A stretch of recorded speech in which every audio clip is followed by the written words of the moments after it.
புத்தாண்டு கொண்டாட்டத்தை முன்னிட்டு சென்னையில் 19,000 போலீசார் பாதுகாப்பு பணியில் ஈடுபட உள்ளதாக தெரிவிக்கப்பட்டுள்ளது. 2026 புத்தாண்டு கொண்டாட்டத்தில் எந்தவித அசம்பாவிதமும் நடைபெறாமல் பொதுமக்கள் மகிழ்ச்சியுடன் கொண்டாடுவதற்கு சென்னை பெருநகர காவல்துறை சார்பில் விரிவான பாதுகாப்பு ஏற்பாடுகள் செய்யப்பட்டுள்ளன. முக்கியமாக கடற்கரை, வழிபாட்டு தலங்கள், சாலைகள் உள்ளிட்ட பொதுமக்கள் அதிகம் கூடும் இடங்களில் போதிய பாதுகாப்பு ஏற்பாடுகள் செய்யப்பட்டுள்ளன. சென்னையில் 19,000 போலீசார் பாதுகாப்பு பணியில் ஈடுபடும் வகையில் சென்னை பெருநகர காவல்துறை விரிவான பாதுகாப்பு ஏற்பாடு செய்துள்ளது. புத்தாண்டு கொண்டாட்டத்தை முன்னிட்டு இன்று இரவு 9 மணி முதல் முக்கியமான இடங்களில் காவல்துறை சார்பில் கூடுதல் பாதுகாப்பு அளிக்கப்படும்.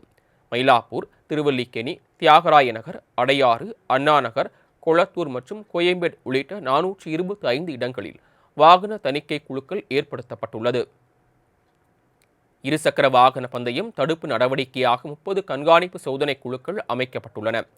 100க்கும் மேற்பட்ட முக்கிய கோயில்கள், தேவாலயங்கள், இதர வழிபாட்டு தலங்கள், பொது இடங்களில் தகுந்த பாதுகாப்பு ஏற்பாடுகள் செய்யப்பட்டுள்ளது. இன்று மாலை முதல் நாளை வரை பொதுமக்கள் கடல் நீரில் இறங்கவோ குளிக்கவோ அனுமதி மறுக்கப்பட்டுள்ளதால் மெரினா, சாந்தோம், எலியட் மற்றும் நீலாங்கரை உள்ளிட்ட கடற்கரை பகுதிகளில் கண்காணித்து நடவடிக்கை எடுக்கப்படும். முக்கிய இடங்களில் ட்ரோன் கேமராக்கள் மூலமாக கண்காணிக்கப்பட்டு குற்ற தடுப்பு நடவடிக்கைகள் மேற்கொள்ளப்படும். அவசர மருத்துவ உதவிக்கு முக்கிய இடங்கள் மற்றும் பொதுமக்கள் அதிக அளவு கூடும் இடங்களின் அருகில் 108 ஆம்புலன்ஸ் வாகனங்கள் மருத்துவ குழுவினருடன் தயார் நிலையில் நிறுத்தி வைக்கப்படும். பொது இடங்கள் மற்றும் குடியிருப்பு பகுதிகள் உட்பட அனைத்து இடங்களிலும் பட்டாசுகள் வெடிக்க தடை செய்யப்பட்டுள்ளது.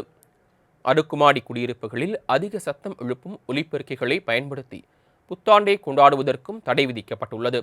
மது அருந்திவிட்டு வாகனம் ஓட்டினால் கடுமையான நடவடிக்கை எடுக்கப்படும் என்றும் எச்சரிக்கை விடுக்கப்பட்டுள்ளது.